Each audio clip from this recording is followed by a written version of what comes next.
Hi all, welcome to Off the Post. It is back up and running. Apologies for kind of letting it go a little bit quiet over the last few months and so forth, but we thought new season, new so forth.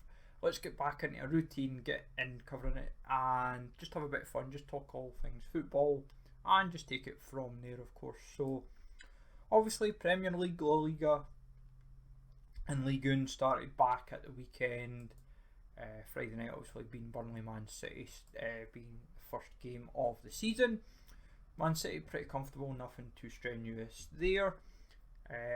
Highlight like the Friday games really became in the sense of Antwerp winning 6-0 against Kortrijk, which I was not expecting, but sometimes that happens. And obviously with a lot of the transfers now to the Saudi League, it's going to be interesting to see how everyone from Benzema, Neymar, Mane, Firmino, Mahrez, N'Golo Kante, Seko Fofana, Jack Hendry, Jordan Henderson, the list goes on and on, how they all perform in the Saudi League. And I assume there will be plenty more still to come. It's just a case of who goes between now and the 7th of February, 7th of September, sorry, it was February. That's a wee while still yet. But in terms of everything though, for me personally at the moment, when I kind of go like digging around like leagues in terms of like transfers, who's standing out for like deals happening, I personally feel at the moment that like when you look at like say Celtic and Rangers for example, they've done a lot of signings. It's going to be interesting to see how they perform over the season. Hibs is another one, made a lot of signings. Horrible league start.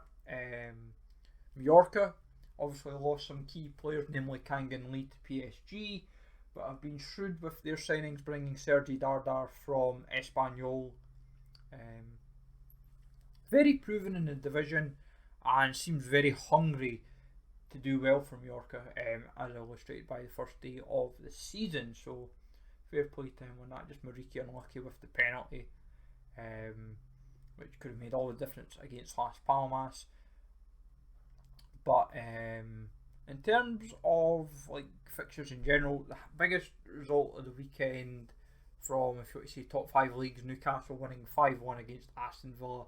I personally didn't see that result happening.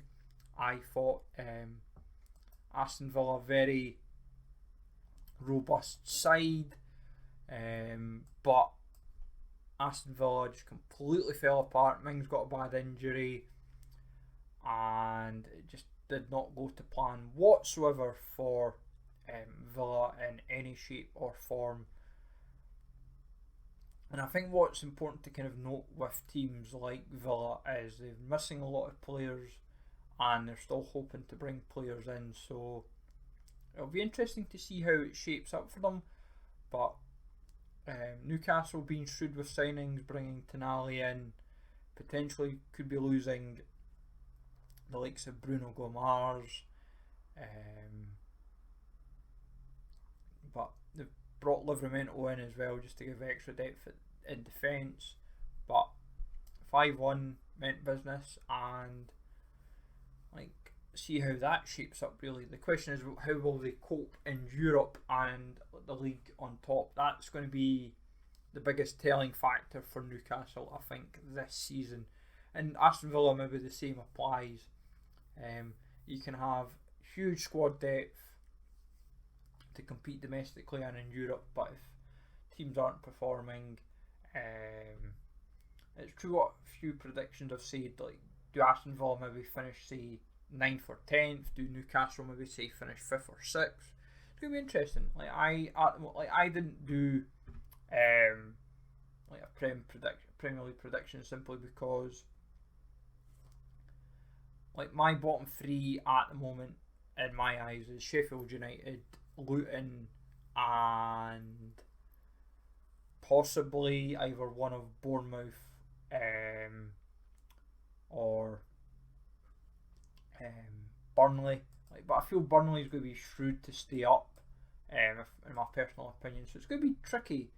See how it shapes up. But like, it's all guesswork. And a lot of it down to it as well is when you've still got a couple of weeks of transfer window, clubs will still try and make signings, so it's too early to kind of predict who's getting what and so forth. So it's too early to kind of still say, despite West Ham Bournemouth being 1-1 or Brighton winning 4-1, it's automatically going to mean that Luton's down and West Ham's going to be we don't know. Like, West Ham's going to be interesting this season because they're now in the Europa League after winning the Conference League. So it's funny how the season before, when they were in the Europa League, they should have made a final. They didn't. They threw that away. But this time round, they managed to get the final for Conference League and wrap that up. So they might make amends in the Europa League this season. You never know. It would be some feat, if honest. Then it goes on back to what we were. It goes back to the history point. Win the Conference League, Europa League. Roma could have done back to back, and then it would have meant the Champions League would be the third competition potentially in a row that they could be trying to win, and it's like history because no team's ever won 3 European competitions in concession, and especially when it's 3 different ones, because obviously how it works. But like Championship, League 1, League 2, honestly, these divisions every season they're always a right laugh in terms of you could write up the predictions, you might put bets on to say this is who I'm going to fancy to win promotion this season, here's who's going to win the league, here's who's going to get relegated. And what I always find funny is in like the first month of the season, all of that goes like out the window, kind of like early. Because I, in my eyes, thought bottom 3 for Championship probably would be the likes of Birmingham, maybe even like Huddersfield, and maybe like say one of the promoted teams where it could be Plymouth, could be Sheffield Wednesday. Like Ipswich, I feel is too strong to go down. I feel they're at least mid-table, maybe even top half of the table. But even like the Cardiff QPR were certainly teams that I kind of pondered as well. But at the moment, it's completely not how I expected, because time this goes live, Ipswich top of the table, Plymouth for 4th, but Middlesbrough bottom of the Liga, which I wouldn't have predicted, but Huddersfield, Sheffield Wednesday are there as well. So we're kind of not necessarily on the money, but it's funny how some teams initially start first few games and you think, oh, you've kind of got some. It's funny how this season Preston aren't doing what they did the last season, so they're not breaking every form of record this season so far. But long way to go. Watford obviously played 2 games, won 4-0 and then 0-0 in the second game of the season. But it's a long way to go, and for us we are just generally keeping an eye on it. Like, we're not like overly stressing, or because a lot like the Championship, for example, if you ever do like So Rare, for example, so it was something we initially kind of planned out but then pulled right out of just to take the extra funds.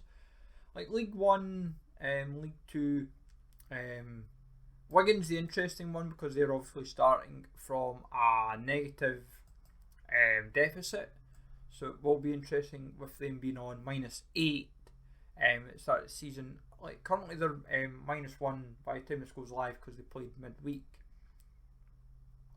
getting a 1-1 draw with Carlisle, which I would never have thought would happen. I genuinely thought Wigan would go 3 from 3 and suddenly would be in a positive light. In terms of like who I thought for League 1, in terms of like going down, like Burton, Cheltenham, Fleetwood, Carlisle, all kind of teams I thought would be going down. In terms of like promotion, I was more of like your Boltons, your Peterboroughs, Pompey, maybe like one of like Oxford United, Blackpool, Barnsley. But as I say, it's like any division. They're all competitive, and it's always a challenge in terms of how it goes. Like League 2, it's all eyes on Wrexham. Does Wrexham just go straight up? And if I'm honest, I don't think so. My feeling is they are just going to find the division initially hard. Maybe the first half of the season's where it proves difficult, and it comes down to if they're in a strong place. Saying that as long as they're, I would say, the top half come the first half of the season, I'd imagine they've got enough in them to challenge going up for promotion. Like in terms of going down, like the team that sprung to mind were like Colchester, Doncaster, Harrogate, even Forest Green. I kind of fancied even for going straight back, like going back down. But like Stockport, Notts County, they were kind of teams I thought like especially Stockport I thought would probably do quite well this season, but early suggestions would say no on that kind of bracket. Like going up, like does Mansfield go up at last? Does Bradford go up? Does Salford go up? They were all certainly questions that get answered. National League, it'll be interesting to see how much attention that gets this season with no Wrexham, but there's still a lot of teams in. Like the interesting part is Southend. Southend is going to remain one of the interesting stories within that division this season, if I'm personally honest.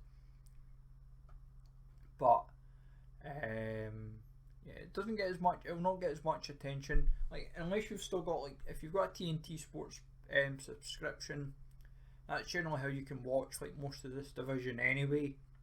On a weekend, like Hartlepool, obviously they've got Jeff Stelling. It'll be interesting how they cope in the National League. Same with like Oldham Rochdale this season. It's not an easy division. Part of me, like, I'm not overly fussed who goes up. It's just going to be interesting to see who does go up. Ligue 1, it'll be all eyes on PSG. Do they run away with the league title, and how much do they win it comfortably by? Because the likes of Monaco, the likes of Marseille, the likes of Lens, the likes of Nice, even Rennes, do they give enough of a challenge? Like Montpellier and Lille, like Lille just don't have the consistency just now compared to like when they won the league a few years ago under Gaultier, and that's the problem. When they've won the league title, they go through a few years of like inconsistency, and like Montpellier's another. Like yes, they won the league years ago when it was with like Giroud. The problem is the team itself has some individual good players within, but they just fall away inconsistently for like no rhyme or reason, and I feel they've got to kind of buck up their ideas a little bit and just be more consistent. Like Lens especially will find it hard. Yes, they finished second. They've got Champions League to contend with, and teams have been kind of sniffing around, picking apart the team as best as they can, and it'll be interesting to see how they cope this season. Lyon didn't start the season great, getting a defeat against Strasbourg. It'll just be interesting to see how they cope this season on all fronts. But for me, I feel PSG still win the league. Rennes and Monaco and Marseille will be there or thereabouts. It's just a case of who takes second, third and fourth in that debate. Second tier in France, obviously, if you've been following it, it's been a bit of a shambles in the second tier of France because Sochaux were in the division initially, but due to ownership, the French Football Federation, they relegated them to National League, and it then meant a change within the league, which was a bit of a shambles in the first place, because obviously Bordeaux, if you followed Bordeaux's situation, their last game of the season was hampered by an Annecy fan, which really ruined it even further, because you say to yourself, like, what is going on here? Like, it's important to kind of note as well that like, it's handy to kind of like illustrate, especially because like Annecy got to stay in the division all because of what happened. Like, Annecy caused the trouble on the last day of the season for Bordeaux, because it was for what had happened. Like, Bordeaux needed a result on the last day of the season,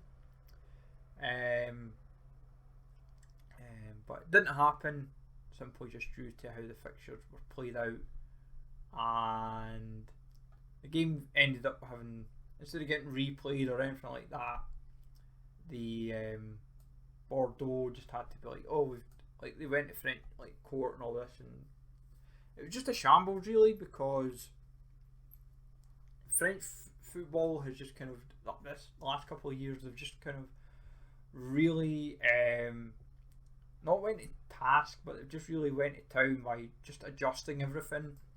So it meant it was 4 teams relegated last season, and like, you just say to yourself, like, come on folks, there's no need. And like, for me personally,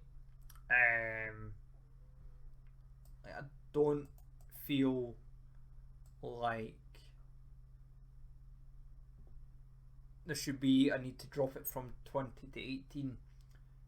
Like, I feel personally it should have stayed at 20, then bottom 2, like, and even then I wouldn't even do bottom 2 like automatically, just make it bottom 3 get relegated.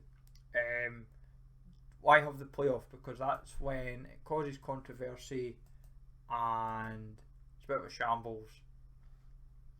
Like, Conquer now, obviously they are in the top division, Annecy stayed up, but as I said, football is a strange beast. It'll be interesting to see how Ajaccio, Angers, Auxerre and Troyes do. Troyes obviously spent a couple of divisions, Angers were in division for years, and yeah, it'll be interesting to see how they adapt, especially since Saint Etienne have struggled. Paris keep trying to get back in the top, trying to get into the top division. It hasn't happened. Bordeaux were unlucky, as I said, last season. They just had that bad run of form at the worst time. But yeah, see how it goes for who goes up automatically and then who takes the playoff spot respectively. Then obviously Italy, Bundesliga, all kind of Serie A, Bundesliga kind of all start back up. Obviously second, third tier in Bundesliga has been ongoing. All eyes on Hamburg this season. Do they finally achieve getting back up, or do they not? That is a big question that everyone will be asking and seeing how it progresses. Japan obviously is getting back into their run of fixtures, especially since they were off for a couple of weeks doing pre-season games for European teams especially. So at the moment it's like a 3-horse race for the title between Vassell, Yokohama F. Marinos and Nagoya Grampus.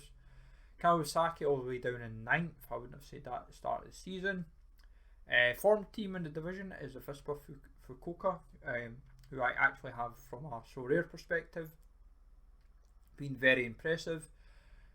Of late going 5 in a row, looking for 6. It's funny how they have a negative goal difference, yet they sit in 7th. So it shows sometimes just a run of form just goes your way and it helps you immensely. Gamba Osaka were robbed at the weekend through bad. Honestly, this is something I would talk about for ages, and like it goes in the if you want to say the tier of things that's going wrong with football is the offside rule, handball rule, and run-ups for penalties. So with offside rule, I hate that they play not necessarily to like you play the whistle, but it's like, oh, you're offside. You could be offside by 20 yards, but you're still playing on, and then the player gets injured, and you're like, because the goalie's either charged out to get the ball or something's happened, and you're like, if you just blew the whistle right away, ref, then I wouldn't have had an injury. This is quite prominent because of the last World Cup. So many players had this injury crisis, so that's how that's happened. And that's why I hate the handball rule, because they just seem to pick and choose. I feel at times, what's a handball, what's not. And it goes back to the argument with penalties as well. What counts as like encroachment, really? Because in the case of Gamba Saka, Yokohama F. Marinos, Anderson Lopez basically took such a stupid run up. By the time that he eventually took the penalty, Higashiguchi, the Gamba goalie, saved the penalty, but it was deemed as a player movement for encroachment, despite everyone by this point could have been in the box and done something about it. But they were trying to say that, it's done in one motion and all this part. The second penalty had about four or five players encroach in the box, and yet they still were like, it's fine. I'm like, this is so inconsistent. So it's like, you're just making up rules as you go along, not just in Japan but leagues around the world.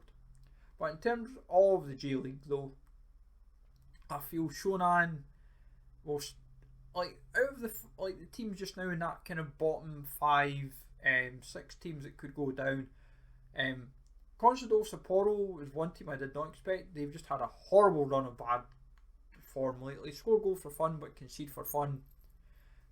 What makes it all the more scary is they have the worst defensive record near enough in the league except for Shonan. But in terms of goals scored, only Yokohama F. Marinos and Vissel Kobe have scored more goals than them this season.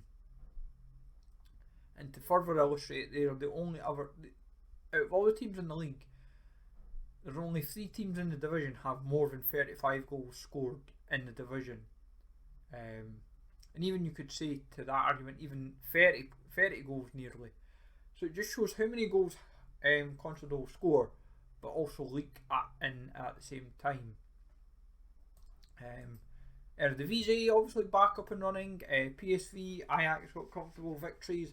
Feyenoord drawing 0-0, which was quite not anticlimactic, but it was the only game of the weekend where it was a draw in that regards. For me at the moment, looking at how the games are shaping up, Heracles, Almere, I feel will be 2 of the 3 going back down. Go Ahead Eagles, I'm not reading into the 5-1. I still fancy them to be mid-table. What I like always about the Dutch League is the top, like, even teams that are finishing 5th to 8th have something to play for, which is obviously the Conference League playoffs. So basically 9th to 15th is like your safety net, but like the Dutch League is always well balanced and consistent in terms of what to expect. Then obviously the Norwegian League, Bodo Glimt and Viking is top of the table. Viking is obviously went on a run. Bodo have obviously lost 2 in the trot to the nearest rivals. So suddenly they went from being comfortable to now suddenly everyone's breathing down their neck. And like the biggest talking point really of the season is Rosenborg sitting in 8th. They've suddenly went on a run of 4 in the trot, which has brought them back up the table. but still got a long way to go to even consider European football for next season. Molde at 4th, but like the league is just, what's funny about the Norwegian league in particular this season is the lack of draws, and just like you win a game, you lose a game, but you'll maybe lose 4 in the trot or something. There's like everyone's not really, there's not really consistency in terms of form. It's like if you lose a game, you're likely to win the next game after. Like Hamkam's proven it. Like in the last 5, they've won 3, lost 2. Sandefjord lost 2, won 2, drew 1. Let's see, Lillestrøm won 2, lost 3. Brand lost 3, won 2. Like even as we said with Bodo, they've lost 2 but won 3 out of the last 5. But it happens all the time in leagues, and it's always funny to kind of see how it shapes up. Polish League, there are obviously a few games in. Obviously Rakov this season, not starting the season great. It'll feel weird not seeing Wisla there, but Legia, Lech Poznan should probably look to try and keep the order intact, as it were, of teams that are proven in the division, challenging for like the title and European places respectively. Portuguese League, obviously it's going to be interesting to see how Gaia Cares does in Portugal. Like he got a big transfer going from Coventry to Sporting, which was kind of, you'd say to yourself, really, why go there? But fair play to him doing that kind of move. Like Braga this season, like I'm intrigued to see how they do. Obviously started the season off with a loss against Famalicão. Same for Benfica, and like you wouldn't necessarily think Benfica would start with a loss, but sometimes that's the way it goes. And this is also, I think, the first year, I think, in 30 or 40 years, I remember reading the stat that every team in the division is on the mainland. There's always been like a team over the last 30, 40 years being an island team. This is the first year that this has not happened, which is quite an interesting statistic, I suppose, knowing that every team is on the mainland. It's like with Spain, because obviously Mallorca, FC Tenerife are in the division. That's what they mean. It's like a team that's on one of the islands. It's obviously so. In Portuguese case, knowing that everyone's on the mainland will be interesting to see how that plays out. Quick checks with Russia and Romania. Like Steaua Bucharest running comfortably. It's funny how they're already like 5 games into the season. Steaua Bucharest, I feel, should be pretty comfortable this season in terms of running away with it. Like the Russian League, obviously they've had a few sites, few of their bigger players have, funnily enough, went to Saudi League, like Malcolm for example, has gone from Zenit. But Krasnodar starting off the season strong in terms of that. As I said, Saudi League, it's just funny how like half the division have made like big signings, but then you look at the other like half of the division, it's non-existent really. Like Navakim that used to play for Trabzonspor, obviously Alfela. You've obviously got Fashion Sakala as well, Victor Ruiz, like Onyekiru. But then, as I said, when you go, the minute you start looking at like Al Khalid, for example, their depth and signings is like Fabio Martins, Ivo Rodriguez, Junbu Young, Ribocco, Lopez. It's just, it's not great. Like say Europe, not necessarily European talent. It's just others that you would be like, oh, it's fun in games to see them going to Saudi League, but not going to like one of the bigger teams. Obviously, just the way it's shaped up. But it'll be interesting to see how Al Ittihad, Al Hilal, Al Ahly, Al Ettifaq, Al Nasser, all perform like this season, because it's like important to kind of like note as well that like Al Fawzali, for example, they didn't get back up after getting relegated, and it's like Al Riyad and Al Akdoud, and so it'll be interesting to see how the promoted teams do against like the teams that have spent serious money to challenge, not just for like the league title, but for like AFC Champions League as well, if players are motivated for it, and just see how it shapes up really. Scottish Premiership, obviously Hibs and St Johnstone holding up the propping up the table, yet to get a point on the board.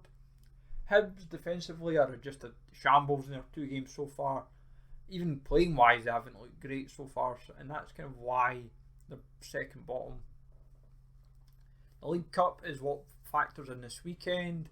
Celtic and St Mirren leading the way. Hearts, Motherwell obviously a win and draw along with Kilmarnock. Rangers getting a defeat against Kilmarnock, which people would not have suspected. But Ross County bounced back from losing to Celtic in a very impressive opening game to get a comfortable victory against St Johnstone. Aberdeen obviously had Celtic and quite an end-to-end game and just unlucky against Livy. But early feelings on what I've seen in the first couple of the games, Hibs, if they don't buck up their ideas sharpish, are in serious contention for relegation, along with St Johnstone and Livingston. And there's a few folk have said, fans wise as well, is like you can have what looks like a great team on paper, but if the team are motivated in Europe, which in Hibs' case has shown in the Luzerne first leg, you can kind of, like the second leg against Inter Escaldes, you can kind of see they were motivated because they actually turned up and won 6-1. But the Luzerne game was almost like, this is what the starting 11 should be, this is what we're excited to see, and yet despite that, when they played against Motherwell, it was not, it was like, what are we watching here? Like when they played St Mirren Hibs, what was baffling was how shambolic they were in that first half. Like first 20 minutes was almost like just embarrassing to watch really, and you just question to yourself, like, what is going on with this team? And if I was actually honest, the Motherwell game, I would have played a lot more rotation. I would have dropped like St Marshall, I would have dropped Hanlon and Stevenson. You say to the young lads, but also squad players, this is your game to play. I want you to prove your worth. And Johnson didn't do that, and I'm curious, does it bite them back on Thursday against Luzerne in the second leg? But I still feel Hibs might just do enough. It's just a case of the discipline, defending, and just form hold out. Obviously, got to give South Korea a bit of love if we've touched on Japan. And in fact, we should touch about China as well, because obviously it is important to kind of highlight with the Chinese league how a lot of their big players are still there, despite Saudi teams have came sniffing, like the likes of Oscar. I think Matthias Vargas was another one that was kind of looked like he was maybe going back to South America. Lucas Zhao obviously going from EFL over to Chinese Super League.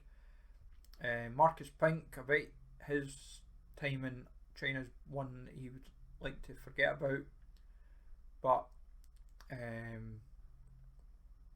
like Davidson, for example, has been catching a lot of eyes. And that's the thing, a lot of these players, especially, do they end up going,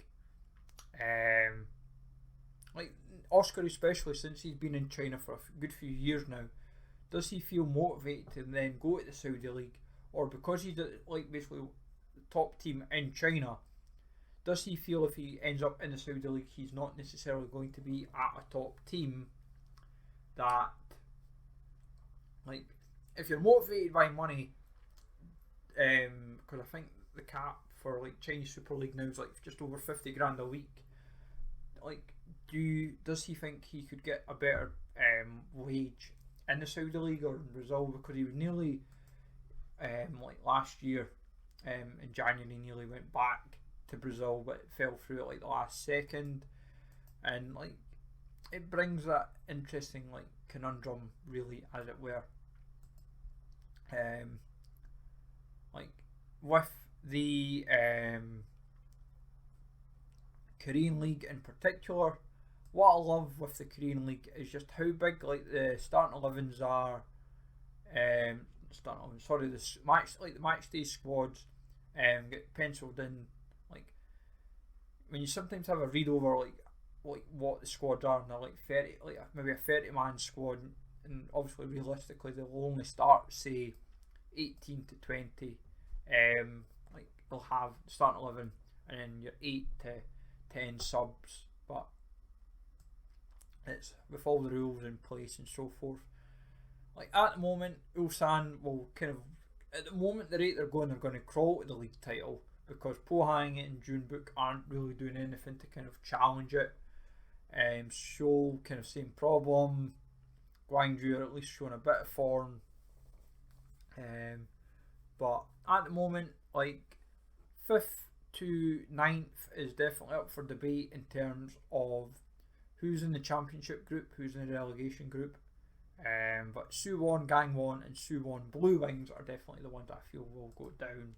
In the battle for relegation, I should say, from there, with Spain, Real Madrid started with a win. Getafe held out 0-0 for against Barcelona on the Sunday night game. But at the moment, I would say, in terms of like who I think will go down, Almira, Granada, Alaves, I feel could be like at least the 3 of the teams that could go down. I wouldn't read too much into Bilbao getting beat to Real Madrid. I still feel they're more than competent to be in the top half of the table. Las Palmas will be interesting, along with Girona. Mallorca will be interesting to see how they do in football in the league this season after just falling short on a European place. Will they hold out well in their 3rd season in the top division?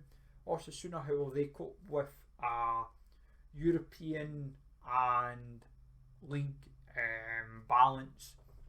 And also when Copa del Rey kicks in, do we see like a Vallecano? Do we see a Cadiz suddenly be a surprise team in the division this season in terms of challenging for like say a European spot? It could possibly happen, but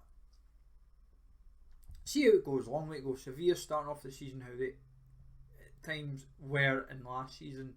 Like Sevilla, at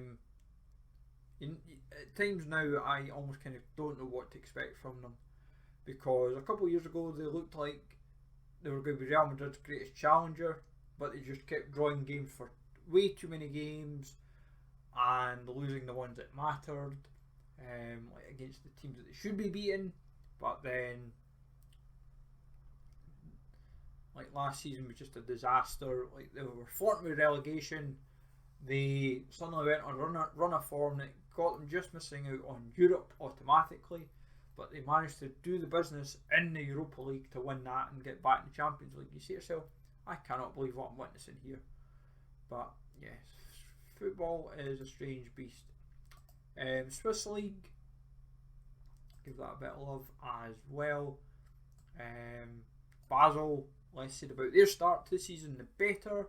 1 win from 4. Lugano, Zurich, Young Boys, St Gallen. Even Servette you can throw in it, because Servette obviously 1-1 drew 3. They've had Servette's had Rangers, Luzerne's had Hibs. Basel's obviously out of Europe as well. So for like I think like Swiss have like 5 places in Europe for their European places, and they're already down to 4. But they're in 3 because of like Servette's now in Europa League qualifying for that. So I think the lowest they could get is Conference League, I think. Potentially I'd have to re-look over all the permutations and all that kind of stuff. But for coefficient reasons, if Hibs can finish the job against Luzerne, it puts a nice gap between the Swiss and Scottish coefficient. I should have touched on second division in Spain quickly as well. Pretty important to kind of give that a bit of love. Racing Santander, most impressive team of the weekend. Their biggest talking point at Santander is keeping Inigo Vicente. He said himself in when he renewed the contract, I want to stay at this team to try and get them back in the top flight, and I want to be there with it. So it's like fair play to him, and his like free kick in like 20th minute was class. Yes, it was just over 20 yards, but it still made a statement. It will be interesting to see how like Eibar, Elche, and Espanyol do this season. Like in terms of like their kind of like challenges. Levante obviously have administration hovering over them. How will they cope this season? But like when I was asked like who do I feel will go up, like Zaragoza, Racing Santander, Tenerife were three of the teams I really fancied this season to actually challenge for promotion. I feel Santander have brought in shrewdly and they're very sturdy defensively, but they've got a very good attack as well. Ekian's a very good option, puts a lot less burden on Inigo to deliver. Tenerife's just very solid defensively, midfield and up front. If Soriano stays, it'll be interesting to see how he performs this season. Does he sign a new contract? Especially if they get promoted, will that help the case, or challenge for promotion, I should say? Because if they're maybe knocking on the door, that might encourage Soriano to stay, because he would be like, oh, I know I'm playing in, say, we'll just say I'm a number one goalie, I'm playing in the top flight, that's the way I want to look at it. But Espanyol, a few people have been getting nabbed from there, like Sergi Dardar. Briefly once away, I think, still. So it'll be interesting to see how they perform. Turkish League, some serious business being made from like Fenerbahce in terms of what they are looking to do like this season. Like for me personally, like Fenerbahce, I would say are probably going to be like up there like this season, for winning the league anyway. Like what I find particularly funny is Oscar Romero signing for Pendikspor. Like he's flirted around with enough teams the last like decade, been like Argentina, China, Spain, Paraguay, but obviously thought, oh, let's go to Turkish League with a team that's some of their signings like Tezvalas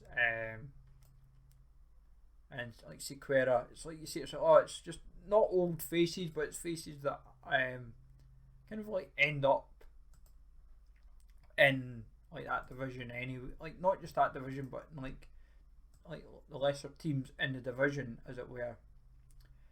But like Zaha is going to be interesting, along with Demari Bay, Angelino for Galatasaray, Bakambu as well.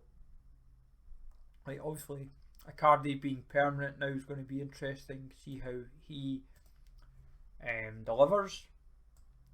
Because obviously, 22 goals last season, 7 assists.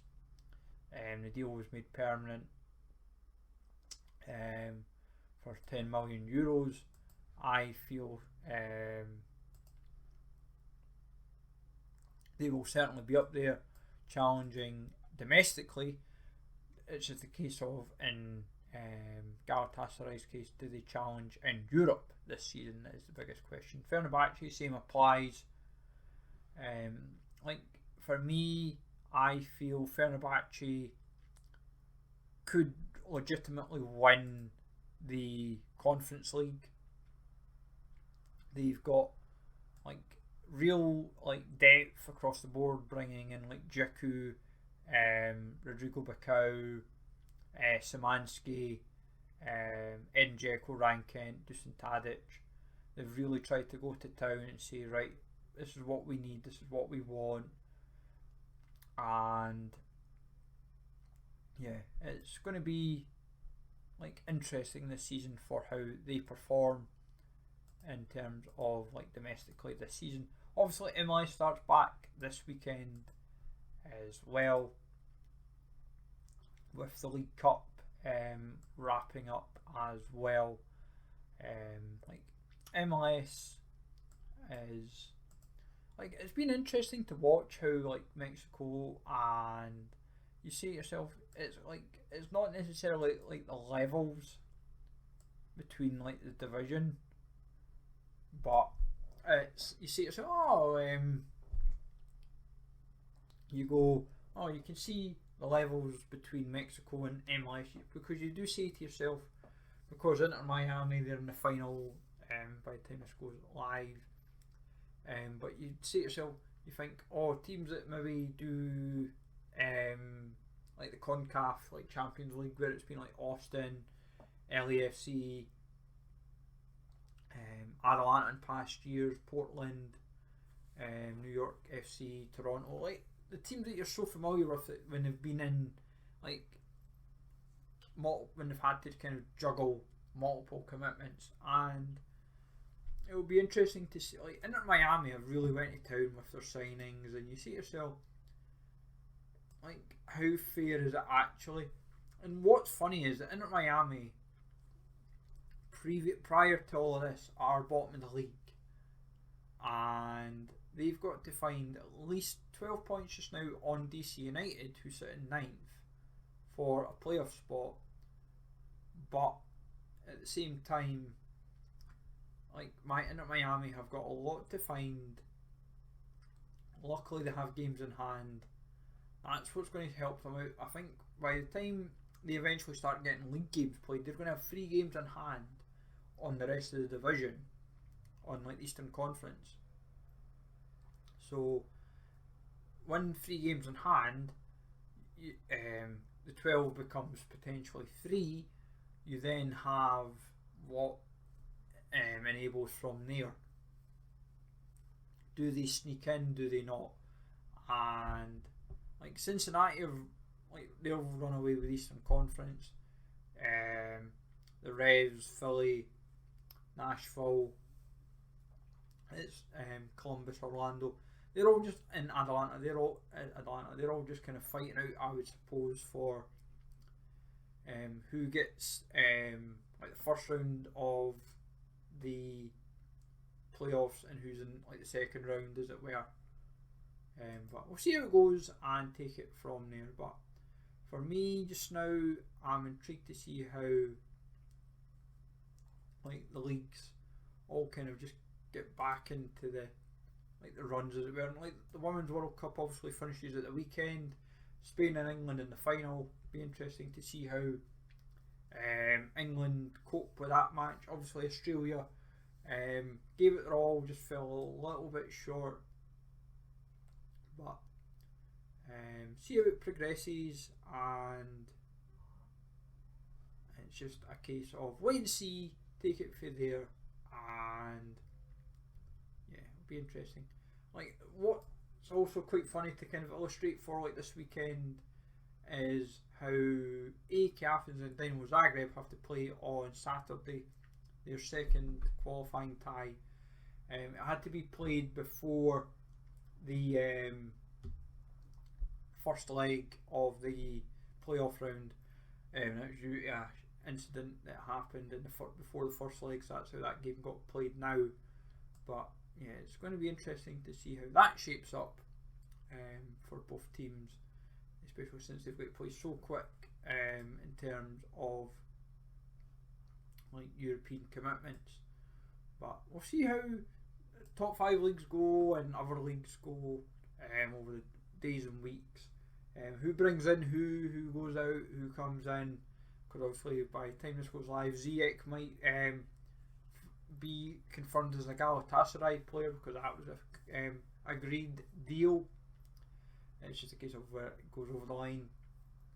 And obviously, case of like with Chelsea, Liverpool, Saudi League, what big deals get done with them and so forth. But more questions that we will hopefully have answers for by the weekend, by this time next week. As I said, we'll hopefully get this back in a right good run. Maybe see every Wednesday, just review the leagues and take it from there. So as I said, folks, any questions as usual, let me know. As I said, this will be shared on like YouTube and Spotify. So have a good one, folks. Take it easy all, and I will catch you all later.